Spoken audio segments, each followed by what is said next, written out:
Once you've taken the screws up, it's just a case of actually taking the board out the watch itself, just gently.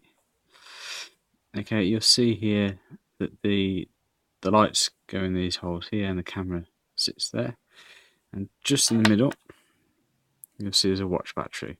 So obviously that needs removing and replacing, and then everything just simply goes back in and replace the screws and the cap once you're done. Okay, thanks for watching.